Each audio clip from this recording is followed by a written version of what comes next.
Hello, hello, and welcome to today's webinar. My name is Peyton. I am the head of patient care here at Hill Navigator.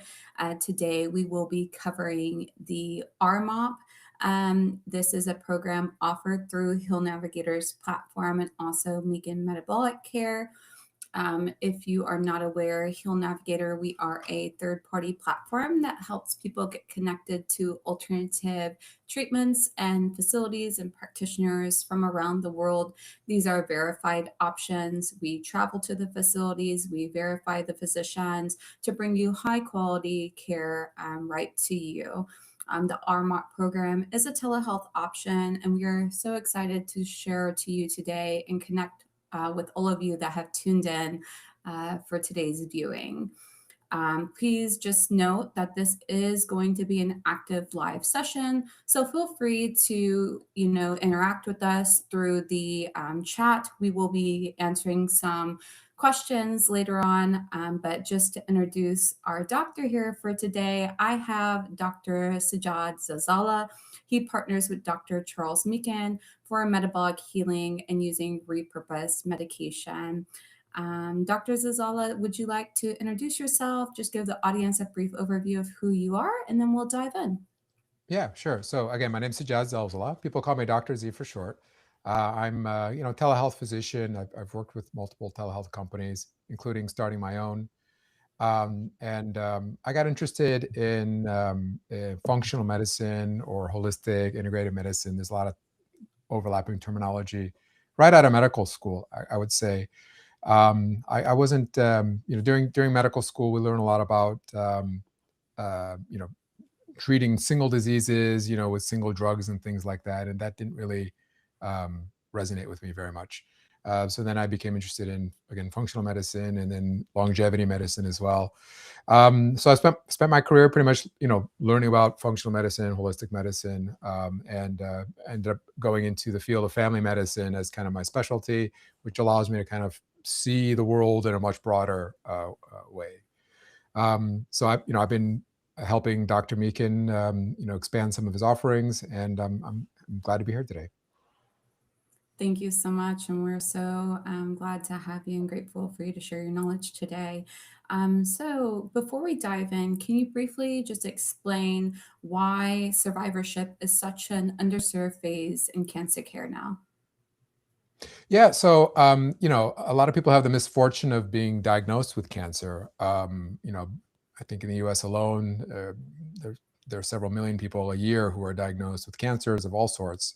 As time has gone on, we've gotten, conventional medical science has gotten better and better at treating these cancers, at least initially.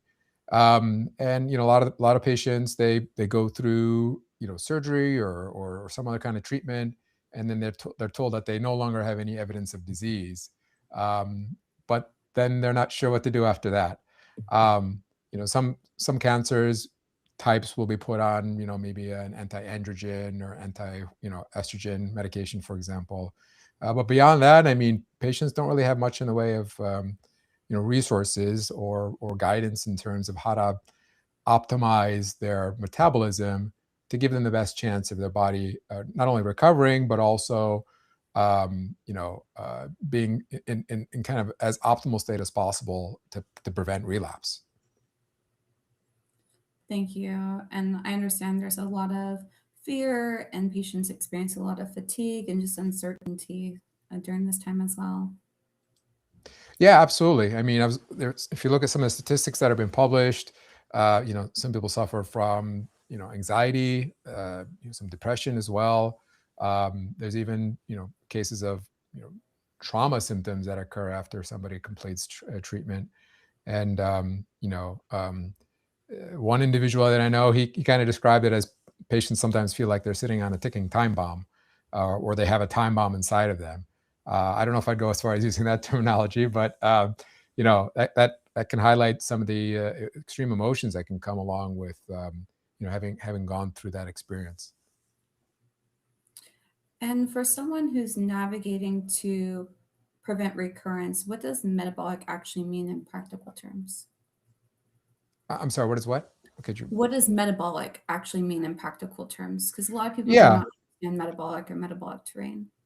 right, right. So, I mean, the idea is, there are certain metabolic factors that could potentially contribute to either development of cancer or the recurrence of cancer. So when we talk about metabolic optimization, we're talking about optimizing insulin resistance or sensitivity, I should say. Optimizing vitamin D levels, for example. Looking at other metabolic patterns such as inflammation, immune function. Optimizes as much as possible. It may not be practical to get it all the way to perfect, for example, if there is such a thing as perfect. But the idea is to optimize what you can. Control what you can in order to give a person the best chance of of, of fighting off what's left, or pushing it off as far as possible. So, why does metabolic terrain necessarily matter after treatment? Yeah. Could you kind of touch on that for patients that are tuning in today?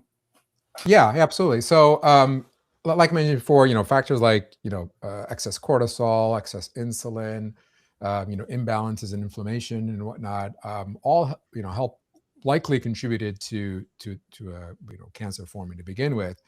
And so the idea is to optimize as much of those parameters as you can, um, so that you kind of shift the terrain. When you look at, take for example an infection. You could have 100 people exposed to the same virus. Some people will get really sick and maybe even die from the virus, and some people won't even have any symptoms. Their immune system will take care of it. Um, you know that and that that um, that idea has been around for a long time, that it's the terrain that matters more than necessarily any one cancer pathway, for example. So the idea of optimizing metabolism is to help optimize the terrain, to make somebody as resilient as possible, to handle some of these stressors. Thank you. And I would assume that recurrence risk is not random per se. Are there certain factors that play into it more than others, certain cancer types, or things that people really should be looking out for? Yeah, I mean, everybody's unique. Every kind of cancer, pathways are unique. The combinations of pathways and different things are unique. I mean, there are some types of tumors that are known to be more aggressive because of various different mutations, or maybe where they've started from. So everybody's a little bit unique in terms of their risk of recurrence, and the risk of relapse into another cancer. Could you dive a little deeper on that for the patients, just so they're aware of what Yeah, they're like listening? right, like for example, I mean, certain types of prostate cancer or breast cancer, again, depending on the different factors, are thought to be maybe less aggressive than, let's say, pancreatic cancer or a liver type of cancer. So it seems to kind of come down to what started it to begin with, and where it originated. And then from there, it's kind of like, then you start looking at, for example, for breast cancer, is it hormone positive, hormone negative? And that also kind of adds some determination in terms of um, how aggressive. Typically, in general, the less differentiated a cancer cell is, the more aggressive it tends to be and the more likely it is to recur. Um, the theory being that these less differentiated tumor cells tend to have different survival mechanisms. They undergo rapid mutation. They have different survival mechanisms. They tend to ignore a lot of the signals that they should, and they don't respect the boundaries of their neighbors as they should. So typically, like in general, it usually comes down to how well differentiated or poorly differentiated cancer cells are when they're formed. And I also understand, like, say things like prostate cancer, they can potentially be more like cortisol hungry or glucose hungry due Mhm. to certain receptors they have. Yeah, I mean there are some potential generalizations in terms of some cells being more sensitive to hormones we talked about earlier. Some cells Mhm. potentially might uh, prefer glucose over lactate pathways. So I mean there are certainly some differentiations when it comes to the different pathways that cancers can fall, and that does play a little bit into kind of the optimization. But in general, for example, it's never a good idea to have excess insulin. For example, like you're not. I can't think of a single um, instance or condition where you want more insulin. Mhm. Unless of course the extreme is you don't have any insulin at all. In which case, typically you don't have a pancreas or we have type 1 diabetes. But in general, like insulin tends to be a growth factor for a lot of different things, including tumors, skin tags, which are not Mhm. really considered to be a tumor, but they are kind of an abnormal growth. So there are some general themes that you kind of brought up, where you really want to optimize certain things as much as possible. Yeah, good job. Like touching on that because I actually mentioned it. I'm not a medical provider by any means, Yeah. but from talking to a lot of you guys, like insulin resistancy, Mhm. something I've touched on a podcast I did, but it's something that I even struggle with, like PCOS, insulin resistancy, and this Mhm. actually sets me up for a higher percentage Mhm. chance of having, say, like a breast cancer or Right. ovarian cancer, things like this Right. later on. Right. And I fully believe that's why a lot of these like GLP Yeah. inhibitors work really well for people. Right, right. They I have mean, a there are other pathways like, there's like a glutamine pathway. There are fatty acid pathways, and different tumor cells, can activate some of these pathways, um,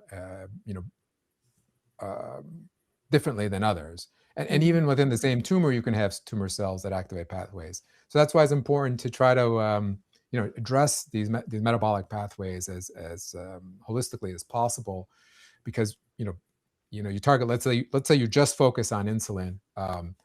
then you might be missing out on the fatty acid pathway or the Right. glutamine pathway, for example. So the goal is to optimize metabolism, not only from some of the things we talked about, inflammation, insulin resistance, but also from things like mTOR, from some of the fatty acid pathways like the acetate pathways and whatnot. And that's kind of where some of the therapies that we recommend can help. Yeah, and we're going to touch on these here in a moment. First, I just want to kind of highlight on hot topics that we hear most commonly. I know during my calls, I get asked a lot about off-labeled and repurposed Mhm. medication, which you guys do utilize that Mhm. um, pretty frequently in your program. Mhm. Especially, I get asked about fenbendazole because Mhm. most people are not aware of mebendazole Yeah. and ivermectin. Mhm. Are these ever used for no invasive disease or prevention of reoccurrence? And how should people think about them Yeah. when being used? Yeah, very good question. So, I mean, just to clarify, so when we're talking about, you maybe should back up a little bit. When we're talking about the word remission, I know remission is usually used for other diseases, not so much cancer. I think it was used back in the 80s and 90s, and then kind of fell out of favor. I think a lot of a lot of doctors in the field use NED, or no evidence of disease. Sometimes they'll use terminology like post-treatment surveillance. Personally, I like the terminology remission, maybe because I'm not, like I said, I'm more of a holistic practitioner, like a family medicine practitioner, rather than focusing on one field. Um, but the therapies that you use, to treat active cancer, there is some overlap, but it is kind of a different set of tools, different aggressiveness using those tools. different risk tolerance and things like that. So when you're talking about, you have somebody who has no evidence of disease, and you're trying to keep them that way, you want to kind of be very cognizant of some of the side effects that can come along with some of these medications. Um, so so so within the RMOP program, there's basically three general pathways. There's a pathway for people who've had cancer. Their last cancer treatment was more than 3 years ago. We're Mm. calling that kind of the past risk group. They're mostly beyond their most worrisome time of recurrence. And then the other two groups would be what's considered low risk. I mean, these might be early stage cancers, that may have had some like a surgical resection, or maybe some simple radiation to it. And then there's a group, kind of one step up from that are kind of moderate risk of recurrence. And However, if somebody is at an elevated risk of recurrence, more than a mild, small to moderate risk of recurrence, then those patients typically need a more aggressive form of treatment. So the RMOP is not for somebody who might have gotten over a stage 3, stage 4, because those patients tend to be at a much higher risk of recurrence than what we're comfortable treating with the RMOP program. And for those patients, they're under better care with a more aggressive CMOP, which is for the cancer metabolic optimization program rather than the remission optimization program. So all that to say that depending on kind of which of these three risk categories patients fall into, kind of depends on the therapies that we'll use. Again, kind of keeping in mind the whole balance between uh, you know benefit and potential side effects that might go along with some of these medications. Thank you. And I'm glad that you did touch on like how you also have a subcategory such as Mhm, CMOP. mhm. Because today we're highlighting specifically the Right. RMOP. As you mentioned, some of these patients might qualify for that program Mhm, too. Our team will be mhm, dropping a link, and mhm, also later on we'll send out some mhm, information on how you guys can determine what would mhm. be best for you. That way we can help you get signed up for the right category. Both are very similar, but there are Mhm. some differences and qualifications Yeah. for that. Right. So, Right. mhm, Again, I mean, kind of like how aggressive we want to be with some of our therapies really kind of depends on the risk of recurrence. mm, If it's slightly higher risk, like we talk about kind of medium risk, then we start adding medication like mebendazole, like ivermectin, for example. But if somebody's, past their biggest risk window, 3 years, 4 years after the last treatment, you don't necessarily have to resort using the medications. You can use, medications that are better suited for long-term use, such as atorvastatin, metformin, maybe low-dose naltrexone, LDN, for example. mm. Those would be kind of the therapies that we would use for people who are at kind of the lower risk, or kind of past that risk window. And I know, for instance, like I've taken LDN Mhm. because I have Hashimoto's as well, Mhm. so autoimmune prone, and it helps my body kind of get out of attacking itself. Is that kind of similar as to why cancer patients or remission based patients would take it? Yeah, I mean, so those three drugs that I just mentioned, metformin, atorvastatin, LDN, I mean, they're not necessarily cancer specific. Mm, Metformin, for example, there's a lot of data behind how it can reduce risk of anything from long COVID, acute COVID, um, you know, uh, macular degeneration. Of course, it's a diabetic drug, so people who are at risk of diabetes, they can take it and they can push out their risk even further, for example. And it's thought to activate several longevity pathways, for example, like mm. AMP kinase, has some effect on mTOR, and other pathways as well. So the fortunate thing about these therapies is it's not necessarily specific to cancer or remission or anything like that. These therapies tend to have more broader effects to them. Um, you know, you mentioned LDN. I mean, LDN is like probably my all-time favorite medication to prescribe. Mm, It's has very low toxicity, actually almost no toxicity that I know of. Very well tolerated by most people. and a lot of patients report really good results with it. Um, Again, I mean, I'll often prescribe LDN, for like let's say Hashimoto's or fibromyalgia, but then patients will come back and say they don't get sick as often. So Mm, again, then when you start kind of looking at it from a holistic perspective, um, these therapies seem to be doing something to the body to make them more resilient, and potentially even fending off all the diseases of aging, not just the one that we're talking about today. right. Um, so I mean that again, that's kind of the benefit of looking at the metabolic approach is you're kind of improving the terrain rather than just focusing on one little pathway. And just to kind of jump back to fenbendazole and ivermectin specifically, or as you're a medical practitioner, I'm Mhm. assuming that you'll use mebendazole instead of fenbendazole. Can Yeah. you, yeah, can you highlight on this because they're going to So get the question I for think sure. febendazole, some people call it Fenbend, became popular. I don't know, 10, 15 years ago. Mm, I think there were some people who, they read about, potential for repurposed drugs. And my impression is that, it's for animals. And so it was easier, ironically easier to obtain than mebendazole, which is for humans and requires a prescription. So I think there were some cases of people who were trying to take their health into their own hands and and using fenbendazole, um, because they could get it from their veterinarian or some supply. I'm not recommending that at all, um, because we don't really have any good human studies on fenbendazole, so we don't really know much about it when it comes to human use. But that's I think where it came about. Mebendazole, mebendazole, is a very similar medication, or exon, very similar pathways, and it has human studies behind it. It has the FDA approval as an anti-parasitic medication. So as a doctor treating human patients, I can't write a prescription for mebendazole. mm. um, but we can for other medications such as mebendazole, um, and then ivermectin is kind of in a similar category as well.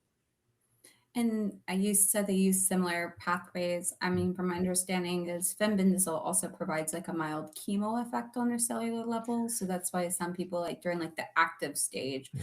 want to use fenbendazole specifically. But I'm assuming that's not Yeah. necessary. Never switching to say like more of a remission, like prevention of recurrence based um, program. Yeah, like I said, I mean, even with the CMOP program, with the cancer program that through Dr. Meekin and our other oncologists, like I said, they wouldn't be able to prescribe fenbendazole.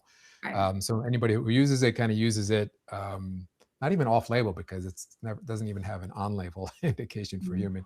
I mean, I don't, I'm not, that's not kind of my area of expertise in terms of the exact differences between the medication. But like I said, I do know it is a common practice. I think because of the accessibility, you know, could there be some advantage of using one over the other? Potentially.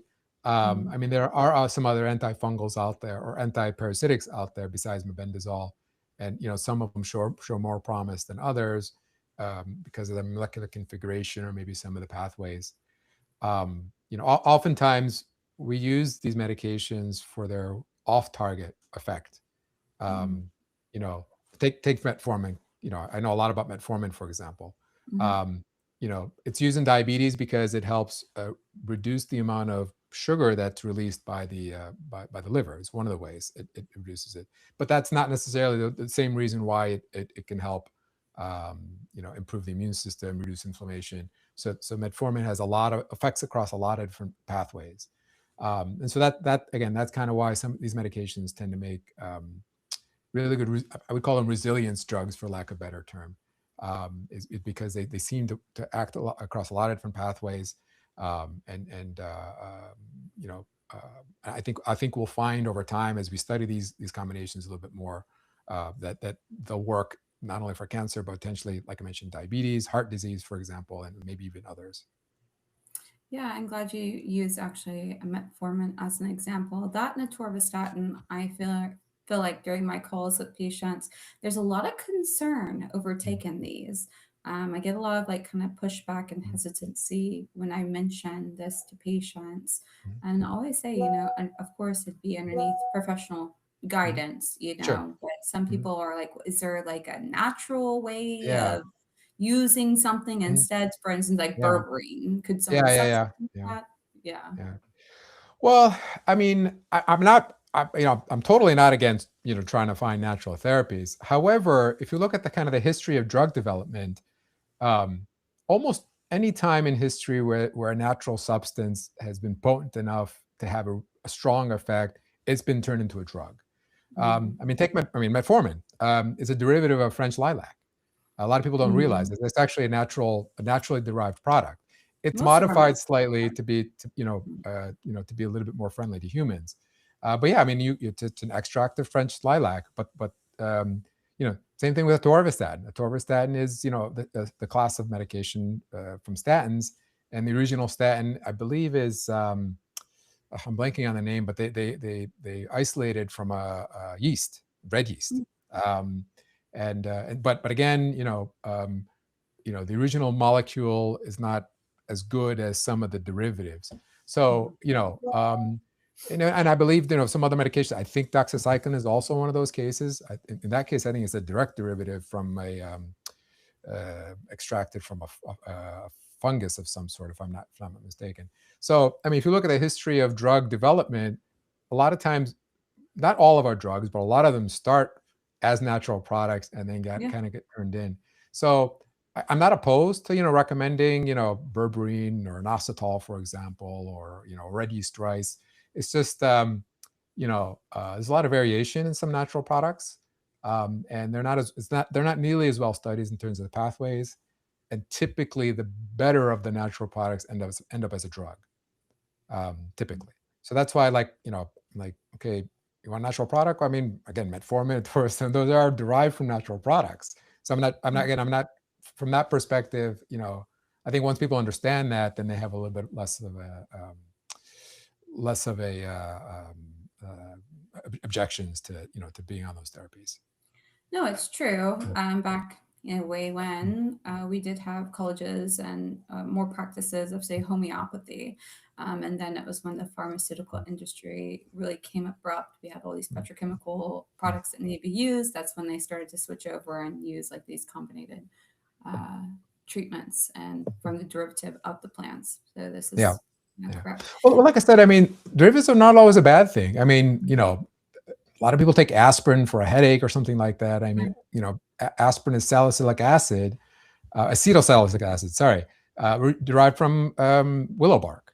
Yeah. You can go out and you can buy the willow bark extract, but it's going to be really hard on your stomach. Hmm. So again, they just made a simple modification. They acetylated the salicylic acid, and all of a sudden becomes, just as potent as willow bark, maybe even more potent, but easier to take. Again, same with the metformin. You can go out, you can you can round up French lilac and, and extract the original, but I wouldn't recommend it because it's actually a little bit toxic to humans. Right. So again, I mean, modifying it doesn't always necessarily mean, um, you know, um, that it's not good. And on the flip side, natural doesn't necessarily always mean good either. I mean, there are a lot of natural substances that are poisonous or just flat out bad for you. Mhm. Cyanide is natural. Eat enough Yeah. apple seeds, and there's a little bit of cyanide in there, and before you know it, you're in trouble. So I mean, it's not all about, natural versus not natural. It's about, like I said, it's about Balance.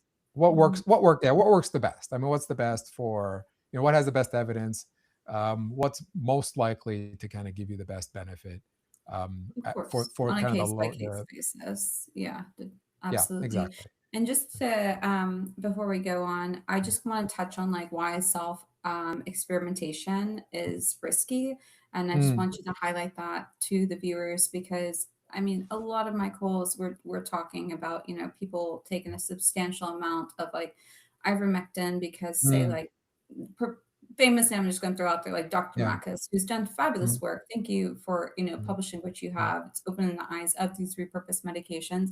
But a lot of people are now taking this into their own hands as a cookie cutter recommendation Yeah, and following it to a T. And I yeah, just want you to like highlight why you should not do that and work with yeah, someone who's yeah. trained.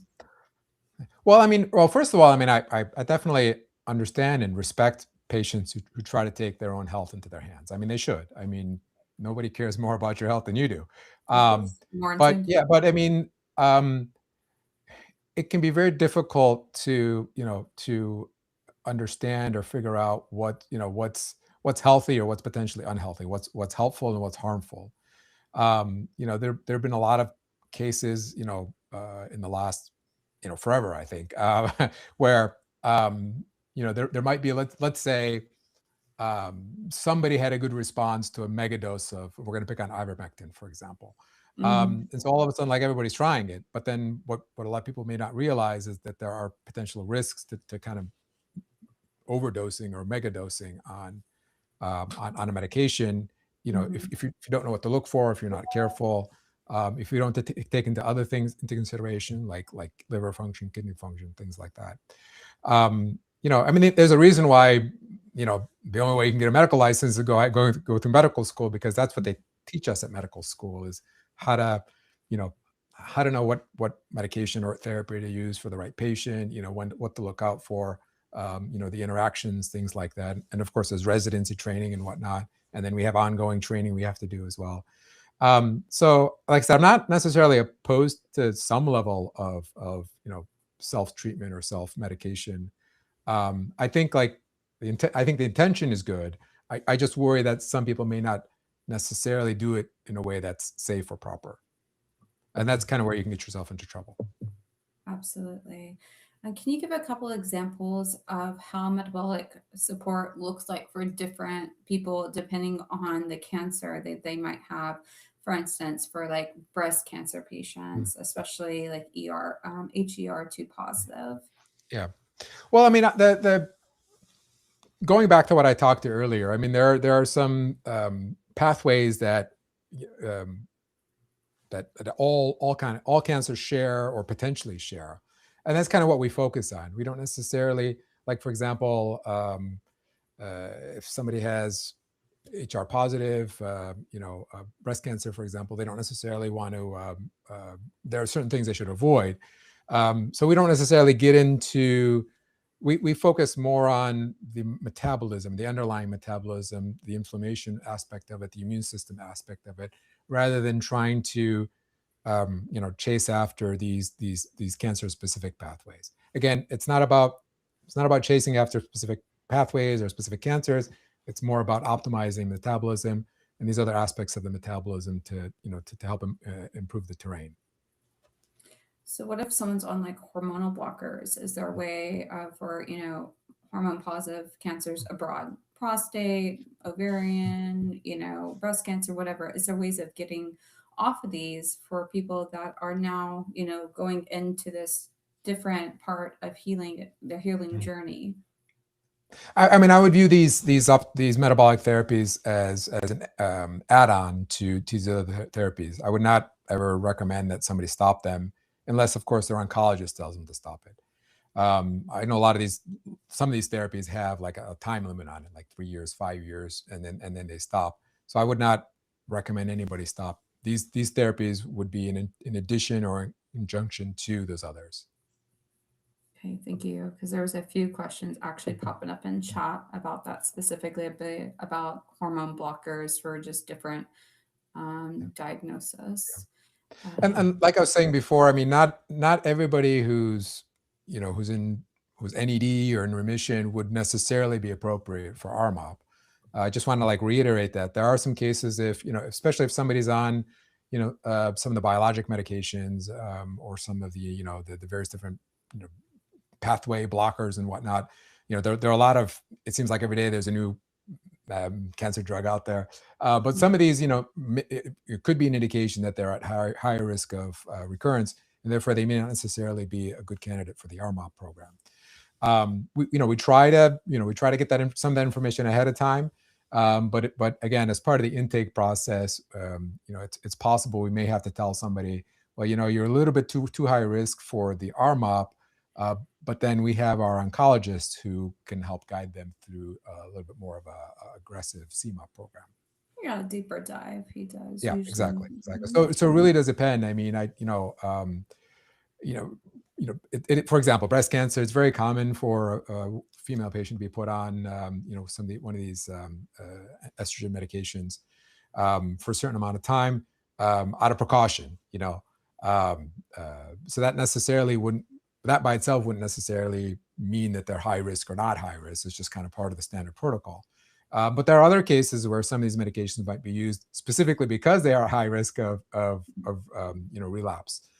So again, in those types of cases, we would have to kind of like figure out if RMOP is appropriate or for more aggressive CMOP programs appropriate.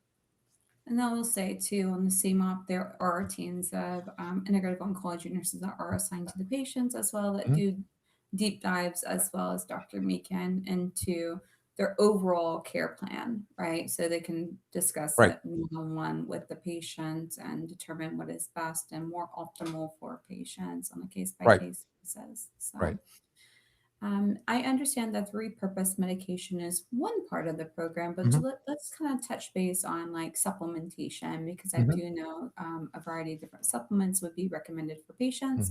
Hmm. And this is always like a hot topic for patients Hmm. as well, because I mean, I do the intake for the CMOP Hmm. sometimes, and the list that I see for patients is, a mile long of what Hmm. patients are taking. Of course, those are active cancer patients, but what Sure. does it look like for people that are in this side of their Mhm. journey? Yeah. So I mean, again, we try to find a program or programs for patients that have the most support behind them and have the potential of having the best benefit.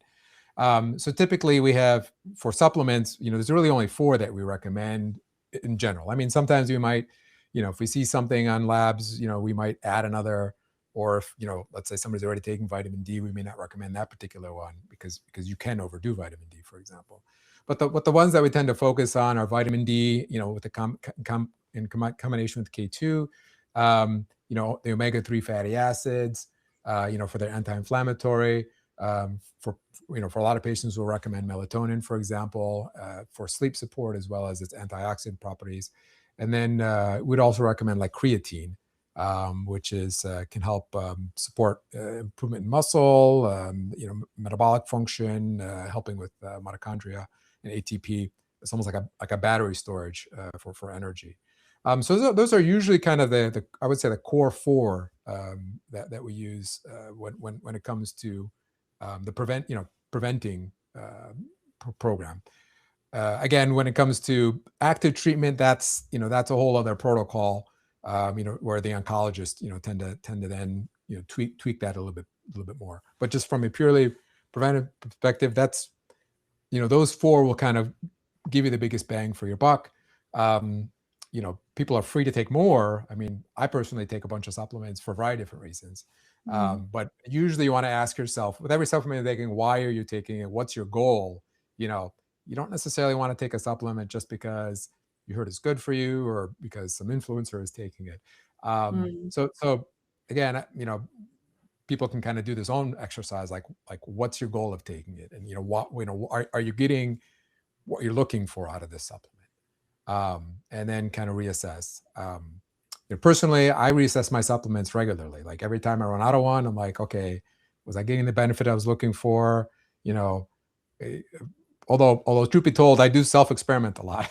As a doctor, I want to know, like, because patients ask me about supplements, and sometimes I'll take them just to see, like, just to get my own personal experience with them. But again, when it's Mm. done, at the end of the bottle, I'm like, is this something I should reorder? Am I seeing the improvements? Is it a biochemical improvement that I'm seeing? Is it a symptom improvement I'm seeing? Is there a particular pathway that it's working on that I'm kind of seeing the result for? So that's usually my approach to supplements, is like, why are you on it? Like, what do you want it for? And if you don't have a good answer for it, it's probably a supplement you don't necessarily need. And you did touch on labs just now during that answer. Can you kind of go Mhm. into the labs? Is that included in this program for people? Yes. So we start out with a comprehensive set of labs, looking at blood chemistries, lipids, insulin, and a variety of different other inflammatory factors, things like that. And then that kind of serves as the baseline. And then we monitor over time, make sure, patients will do blood work, usually every 3 to 6 months. Somebody's stable, they're doing well on the program, then we'll do it every 6 months. There's no reason to, you know, have somebody poke themselves with a phlebotomist every 3 months.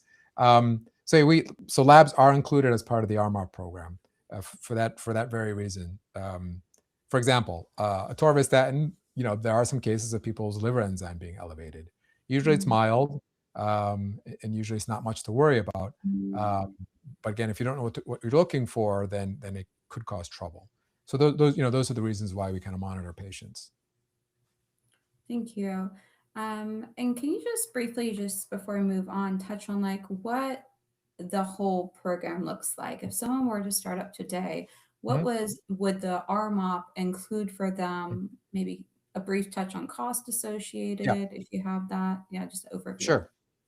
Sure. So again, we try to put together this program with, with cost effectiveness in mind, in terms of, there really isn't a program out there for, this I would call like almost like an in-between case. You're not completely without disease because you have this NED, this, like I said, some people describe it as a sticking time bomb, but you don't have active cancer either. And so, CMOP, the cancer program, might be overkill. So we try to create this program to be, kind of that in between program, where we provide you, like I said, enough support, or enough intervention to give patients, what we think will be the best outcomes. Um, so if costs are subject to change. So I encourage patients to like look at the Meek and Metabolic website for the latest and greatest cost. But Okay. currently, I think there's an enrollment. The upfront enrollment is like $249, and that includes the comprehensive blood work, and then the consultation with a physician like myself, and then I believe it's $199 after a month after that, which includes, if you have any questions or if you need any adjustments to your medication, and then that ongoing follow up that we talked about. We ask patients to check in with us every 3 months, see how they're doing, making sure, things are still going well, and then if there's any adjustments that are needed. So that's kind of what's included in that the RMOP membership. And do they get the medication similar to how the CMOP does, where it's mailed to their home and called in through a compounding pharmacy that you guys partner with? Yeah, we currently have a couple compounding pharmacies that we work with, again, to make some of these therapies like the mebendazole, Mm. available. It's not usually that available at a commercial pharmacy. So we've partnered with a couple compounding pharmacies. By the way, compounding pharmacies they don't exclusively compound medications. They do also offer, commercially available drugs like metformin. There's no reason to compound it, for example. Right. It's perfectly good, and it's and it's commercially available. It's like 10 manufacturers that make it. Same thing Mm. with torvastatin, for example. So we do more of kind of like a convenience, just to kind of bundle it. So patients are usually just dealing with one pharmacy, and it gets shipped to them. Um, we do offer some flexibility as well, but we do, just because of that convenience and flexibility, we do encourage our patients to use our partner pharmacies. Thank you. And is this available all throughout the United States? I understand sometimes we even have international patients that we Yeah. work with. And then, Yeah, so currently, I mean, we only have physicians licensed in the U.S. Maybe in some future time we'll have international, but right now it's just available for people in the U.S. And I believe it's available to patients in all 50 states. I've like I mentioned in my intro, I've kind of specialized in telehealth, so I went through all the trouble of getting licensed in all 50 states, which makes it easier for me to see patients across the entire country. I think Dr. Meekin is up to, for almost all 50, not quite all 50, but almost all 46, 50. yeah. Yeah. So yeah, I think he wants to get all 50, but there's a lot of paperwork, a lot of paperwork, bureaucracy involved in getting licensed. But as we grow, I mean, we anticipate having the ability to cover all 50 states, from here on in. Um, but of course, we always have to adhere by regulations. So if for some reason one of the states decide that we can't ship a compounded medication to that state, we might have to find other solutions or just not accept patients from that state. So I mean, it's the regulatory landscape is always changing. Of course. Yeah. Just for the sake of those tuning in now, that's always a hot question I get during my calls. Let's kind of jump into the Q&A because we are almost to the end of the hour. Wow, already, huh? All right. Yeah, I know it flies by quickly. Time flies when you're having fun. All right. So, a common question I Mhm. see is how long do people typically stay on off-labeled medications, like you have mentioned? They listed a Yeah. few. So it really, I mean, again, just to back up a little bit, there's no like randomized controlled trial on what we're trying to do here. What we're using here is our best understanding of the biochemistry of the available evidence to put together this program. So with that said, I mean, again, we're kind of using my collective knowledge, Dr. Meakin's collective knowledge, and the collective knowledge of other doctors we've taken advisement from to try to put together a program that we think would be effective and optimal for patients. So with that said, I mean, like I mentioned before, there's a three groups that we try to group people in as cleanly as possible, knowing well that some patients might fall in between. But typically, if somebody is kind of low risk, then we recommend that they stay on that particular program for about 24 months, about 2 years, Hmm. from the time that they start the program to the time that they end. For the medium risk, it's 3 years, 36 months. And then for the people who are past risk, meaning that they're past 3 years beyond their last treatment, um, it's hard to say. I mean, given that the medications we use are safe for long-term use. I mean, millions of patients are on metformin and torvastatin with minimal side effects, and very little in the way of long-term detriment and a lot of benefits. That's something that the patient has to kind of decide. I'd recommend staying on those for as long as you're willing to stay on them, because Hmm. with those medications, I mean, with any medication you're using to prevent something, I mean, the longer you're on it, the more benefit you get. So typically what we'll do is we can enroll a patient into the low or the moderate risk, go through either the 2 years or the 3 years, and then say, hey, look, I think you've kind of graduated from the program, so let's put you into this past risk, and then have them continue from there when it comes to the lower aggressive treatment plan that we offer. Thank you so much.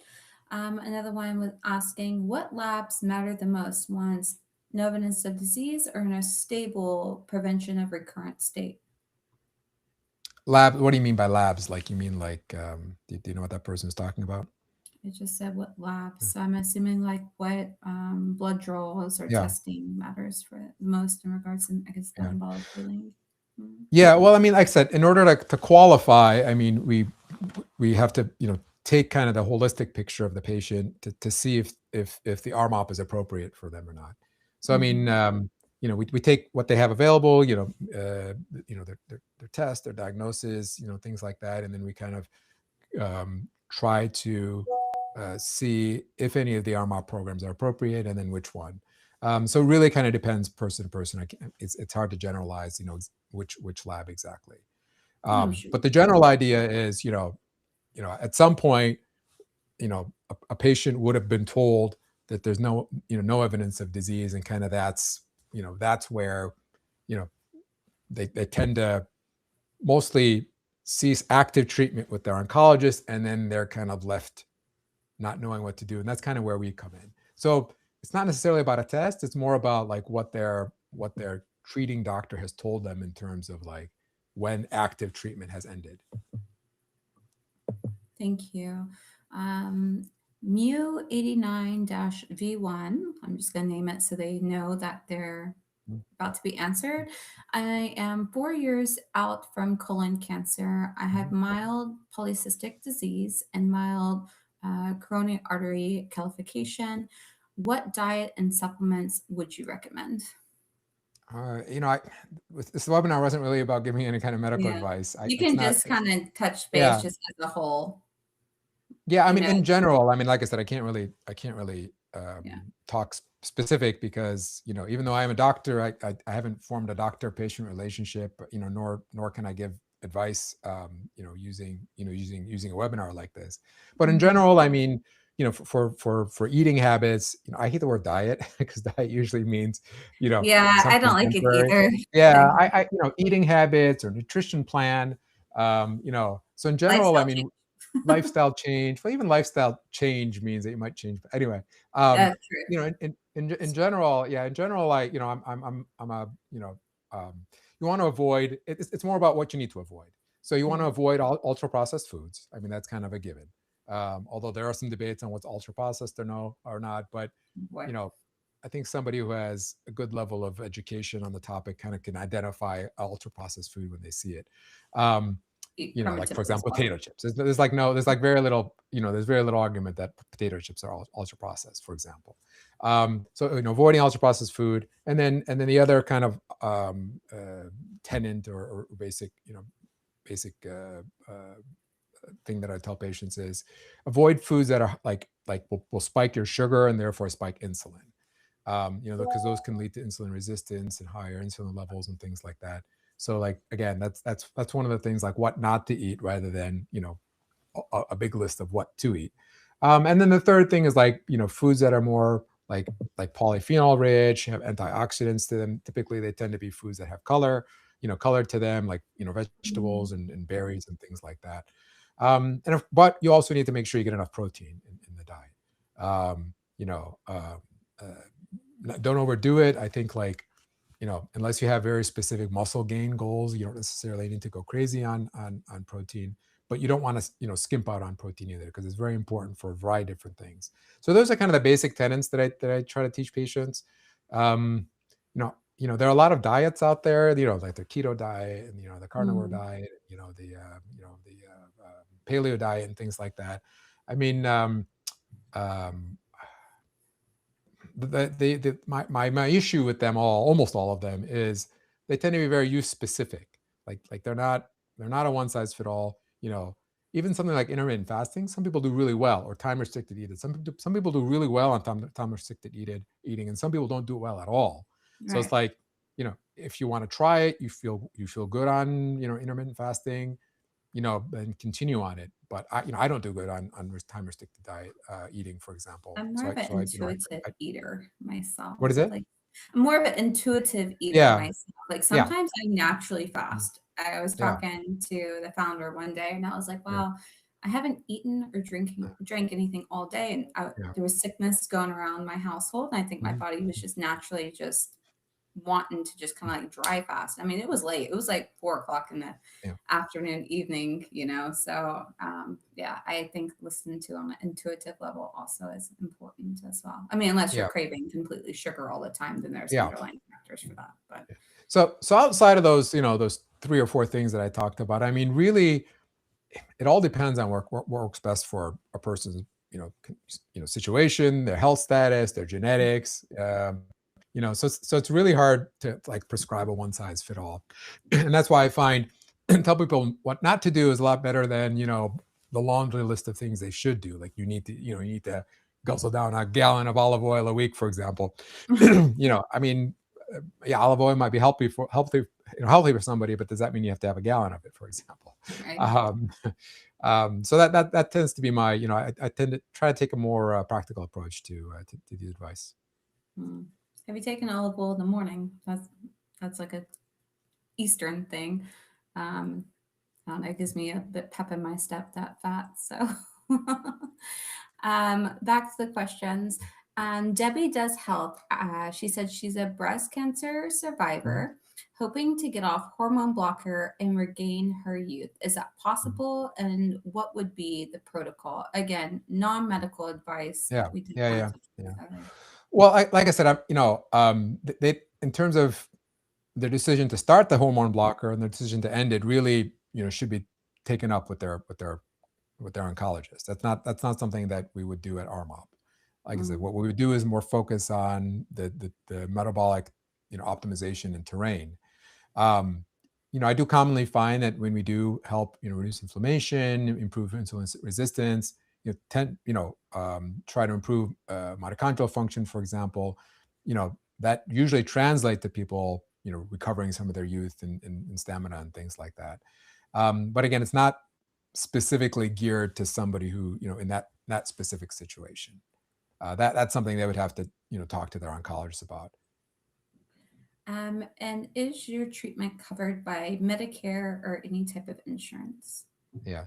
Unfortunately, insurance doesn't play nice with telemedicine, and it certainly Something doesn't play nice with expensive. prevention programs either. So unfortunately, no, it's a self pay, but like I mentioned before, we try to make it accessible for patients. Um, and then Tatiana has asked, what markers or signs would tell us that this plan is working? Yeah. So like as we do kind of the comprehensive metabolic intake, we look at things like insulin resistance marker, inflammatory markers, things like that. And so we expect to see improvements over time with with the therapies that we offer. So that's one, and then the other thing is we do ask about sleep and energy and kind of other quality of life aspects, and we do expect to see changes in those with our program as well. Thank you. And for the Everybody's a little bit different. I mean, for some people, human body is very complicated. For some people, they might need a lot more help than what we can offer. I mean, some patients, you know, require, extensive testing and things like that to try to figure out what's going Mhm. on, or they may have some underlying issue that our program just can't address. So at some point, we may say, hey, look, we're not seeing any improvement on the RMOC program. You should consider this or that instead. And we try to provide guidance on maybe where to go to try to address what might be like the underlying cause. So I don't want to make it sound like the RMOP program is all encompassing for all disease conditions for everybody. But in Right. general, like I said, our goal is try with the tools that we have to push people more towards resilience and optimization. And last question, and then we'll close for today. Chris was asking, I thought this was an interesting one. He said, I'm in remission for colon cancer for Mhm. 2.5 years after surgery, but Mhm. now I'm told I probably have prostate cancer. Okay. Would RMOT be appropriate for me in this case? And it's pretty common sometimes Um, to see a different diagnosis following. yeah, yeah. Well, again, I mean, there's a prostate. I mean, again, can't say about the specific, but in general, if that second cancer requires any kind of treatment, then I would consider that active treatment for that cancer. Um, Right. after a patient goes through treatment and is considered to be NED or in remission, then they could be appropriate. Again, it depends on the circumstances, depend on their risk of remission, how aggressive the therapy needs to be, and things like that. Or the Um, yeah, yeah, some are in the watch and wait, and yeah, surveillance with prostate, right, so right, right. Yeah, I mean, in those cases, like I said, as long as they're not under active treatment, as long as they're Mhm. not at a high risk of progression or remission, um, so a relapse. We want them Right. to be a high risk of remission. Remission and relapse are, very, very similar terms, but anyway. Um, as long as they kind of meet the qualification, then, for somebody who's been told to kind of wait and see that again, they would likely be a good candidate for the RMOP program. And thank you so much, Dr. Yeah. Sajad, for joining us today on this webinar. I hope all of you that have tuned in across different platforms of Heal Navigator and Making Metabolic Care have enjoyed what we brought to you today, have learned a lot. We look forward to connecting with you. I know our team will share a replay of this webinar following, as well as more information on how to get further connected to determine which program might be more optimal if you're going to be qualifying for CMOP or RMOP, or we even have like a prevention-based program for loved ones as well. And that might be tuning in today. Also, remember, this is not meant to be a replacement for oncology. We still would hope that you would partner with your oncology team, though our team is always respectful of someone's decision amongst their journey. We understand this is your walk, and we're here to support you any way possible. The RMOP does exist, though, to support people who are navigating the prevention of recurrence with guidance. And again, there are certain parameters that we can further connect with through the link our team will share. Thank you for tuning in. We hope that you have learned a lot today, and stay tuned for our next webinar series or podcast release that we'll have here at Heal Navigator. Okay, thank you for having me. Thank you so much.